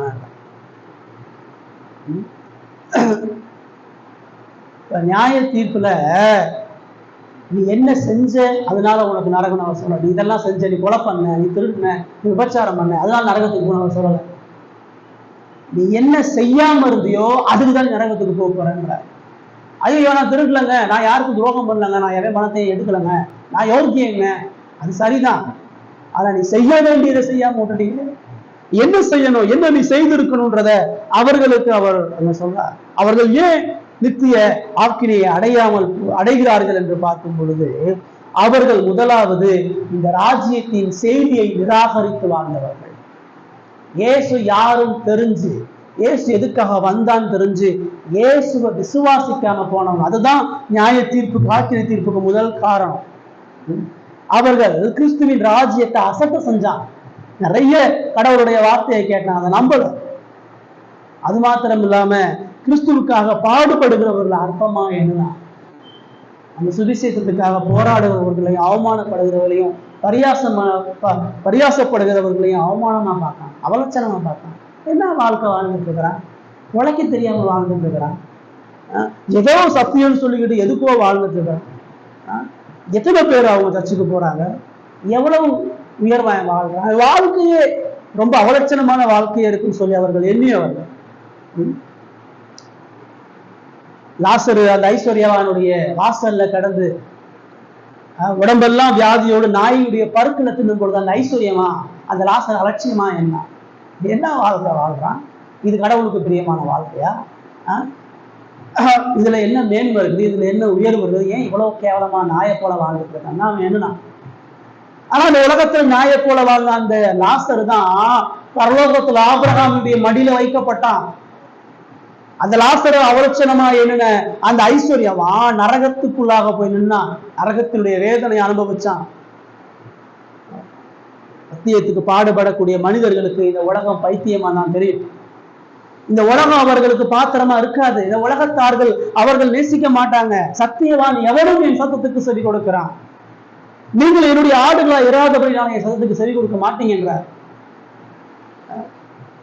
சத்தியத்தை அநியாயத்தினால் அடக்கி வைக்கக்கூடிய இந்த மனிதர்கள் யாரும் தெரிஞ்சு என்னன்னு தெரிஞ்சு அவருடைய ராஜ்யத்தையும் அவருடைய சுவிசேஷத்தையும் இயேசுவையும் முழுமையா நிராகரித்தவர்கள், சத்தியத்தை அறிந்து மறுதளித்தவர்கள், சத்தியத்தை அறிந்து எதிர்த்தவர்கள், சுவிசேஷத்தை பரியாசம் பண்ணியவர்கள், கிறிஸ்துவின் பாடுகளில் பங்கு பெறாதவர்கள். சத்தியம் காயப்படுத்தும் பொழுது அதுல தப்பிக்க பார்க்கிறான். சத்தியம் அவன் இருதயத்தை உடைக்கும் பொழுது மண்டியிட்டு மனம் திரும்புவதற்கு பதிலா சொல்லாத காதை அடைக்கிறான். அவள் ஆலோசனை சங்கத்துல பேசும் பொழுது அந்த ஆசிரியர் காதை அடைச்சு இனிமேல் ஒண்ணு பேச விடாத கதர்னான். ஏசு தேவாலயத்துல பேசும் பொழுது அவரை பேச விடாதபடிக்கு ஆலயத்தில் துரத்தி அனுப்பினாங்க. எங்கெல்லாம் சத்தியம் சொல்லப்படுகிறதோ அங்கெல்லாம் மக்கள் இந்த பரியாசம் பண்ணி அதை அர்ப்பணித்து வாழ்ந்தவர்கள்.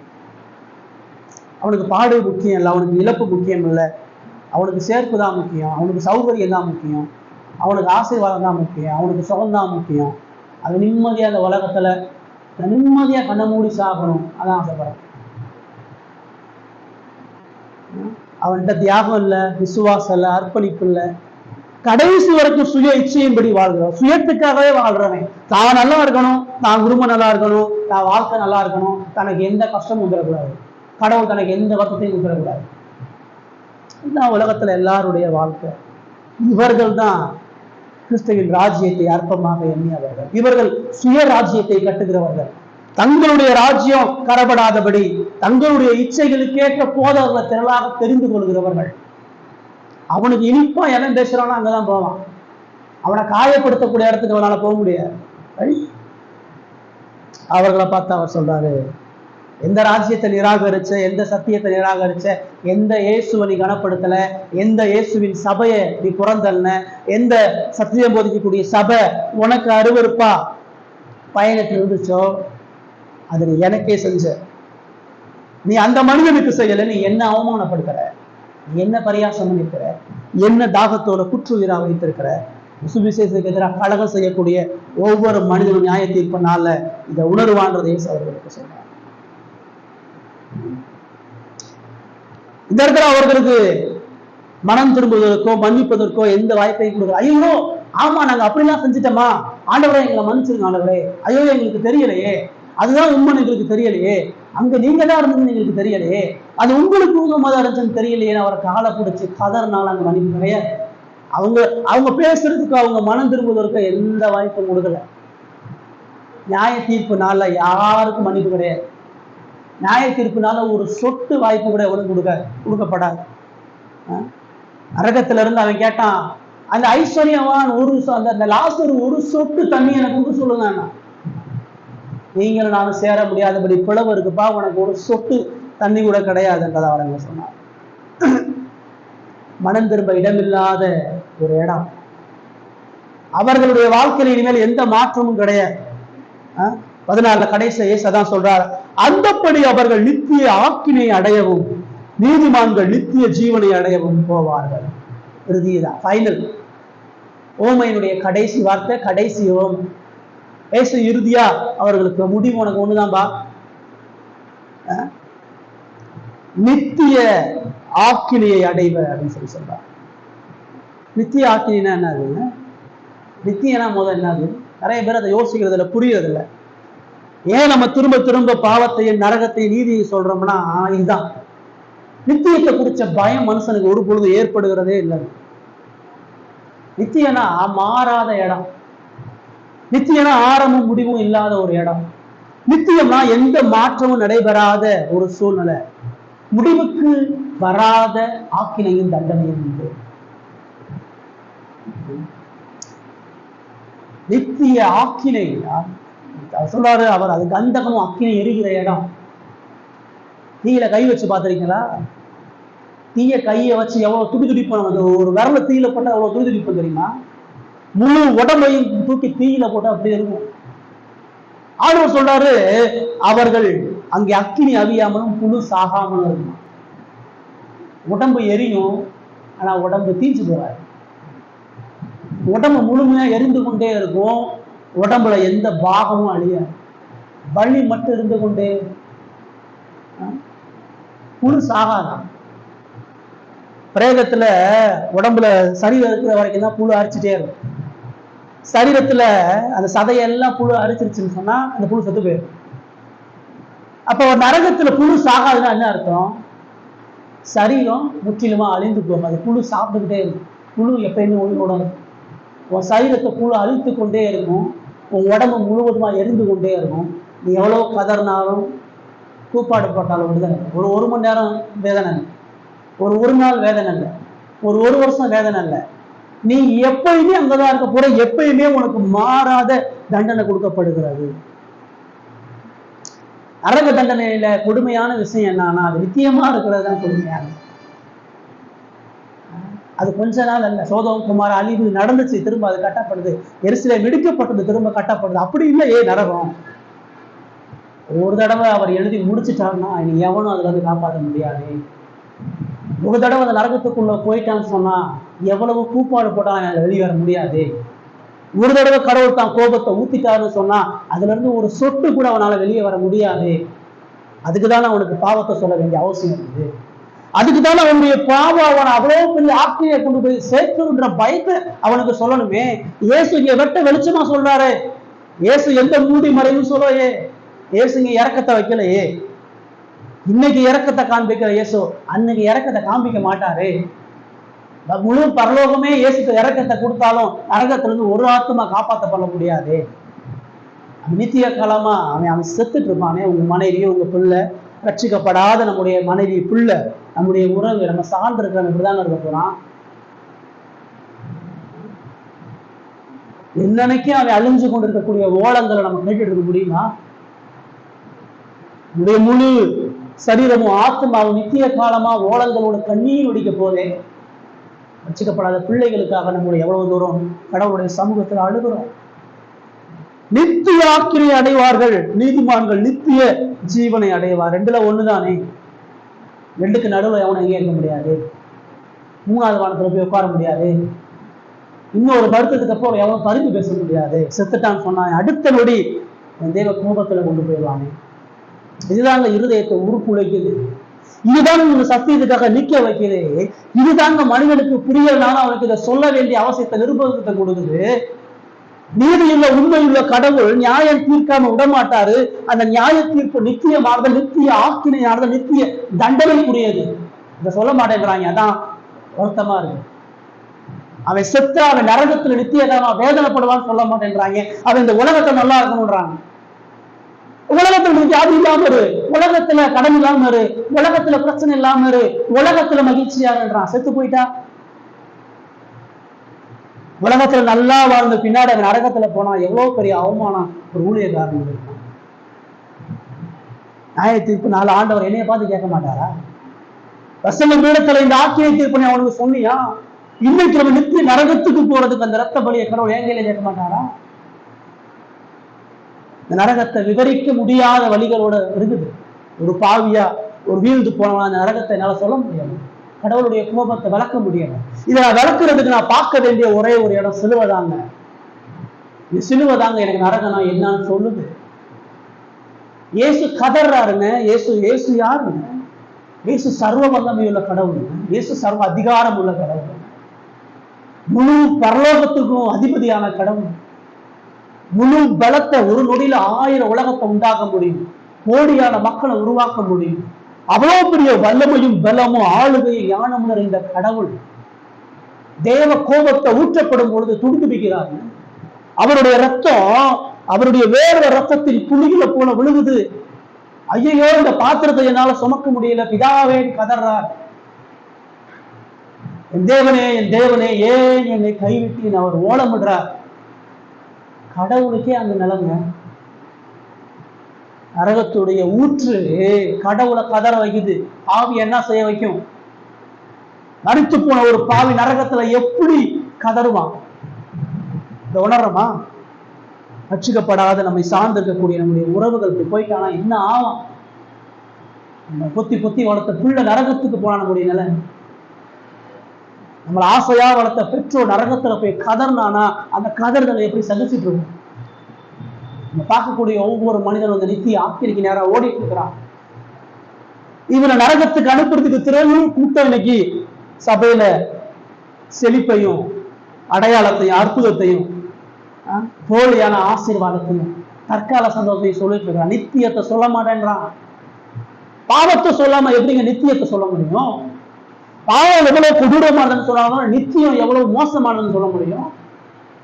அந்த பாவத்தை போக்குறதுக்கு தான் அவர் கல்வாரி சிலுவையில மறித்து உங்களை என்ன வெளியில இருக்கிறவங்களை விடுங்க, நம்முடைய நிலை என்னங்க? இரண்டாம் வருகையில இயேசு வரும் பொழுது இயேசுவுக்கு முன்பாக ஆசீர்வதிக்கப்பட்ட மக்கள் நம்ம சொல்வாரா? சொல்றதுக்கு நம்முடைய வாழ்க்கையில என்ன இருக்குது? ஒண்ணு அவருக்காக, அவருடைய அன்பிற்காக, அவருடைய வார்த்தைக்கு கீழ்ப்படிஞ்சு அவருடைய சத்தியத்துக்காக ஐக்கியப்பட்டவர்களா, சத்தியத்துக்காக பாடுபடுகிறவர்களோடு இணைக்கப்பட்டவர்களா இருப்பது எந்த வழி இல்லை.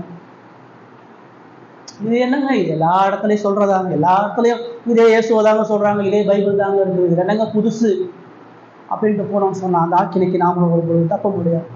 இருதயத்தை ஆராய்ந்து பார்த்து தேவனது இந்த நீதியான நியாய தீர்ப்புல யாரும் போயிருக்கா? இதுதாங்க அப்போஸ்தலன் ஆகிய பவுலுக்கும் பேதுருவுக்கும் இருந்த பயம்.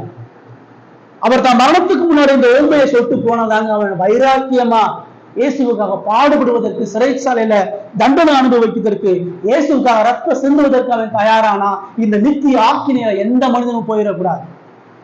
அவனுக்கு அவனை என்னால காயப்படலாம், அவன் என்னைய வேணாம்னு சொல்லலாம், அவன் என்னைய புறம்பாக்கலாம், ஆனா இந்த இயேசுவின் சத்தியத்தை அவன் புறம்பாக்கிடக்கூடாது. அவன் மனம் திரும்பணும், அவனுடைய பாவத்திலிருந்து அவன் விடுதலை பெறணும், அவனுடைய ஆக்கினிலிருந்து அவன் காப்பாற்றப்படணுன்ற ஓடம் தான் அவனை இயேசுவை சொல்ல வச்சான். இப்படி நம்ம போறோமா? இப்படி சொல்றோமா? சுத்தி இருக்கக்கூடிய மக்களுக்கு இப்படி ஆத்ம பாரத்தோட இந்த சத்தியத்தை சொல்றோமா? ஹிருதயத்தை ஆராய்ந்து ஒருவேளை நம்ம வாழ்க்கை இப்படி இல்லைன்னு ஆண்டவரே, இது நாள் வரைக்கும் இந்த நியாய தீர்ப்பையும் இந்த ஆக்கினையை நான் உணராதவனா இருக்கிறேன் ஆண்டவரே, எனக்கு மனம் திரும்புதல தாங்க சுவாமி. ஆண்டவரே, உங்களுடைய வருகையில மால் ஆசீர்வதிக்கப்பட்ட மகனா, இந்த ராஜ்யத்தை சோதரிக்கக்கூடிய மகனா, இந்த சத்தியத்துக்கும் இந்த சத்தியமுள்ள ஜனங்களோடு ஐக்கியப்பட்டவனா, சத்தியத்துக்காக பாடுபடுகிறவனா என்னை மாற்றும் என்று சொல்லுவோம். தேவன் நம்மை ஆசீர்வதிப்பாரார்.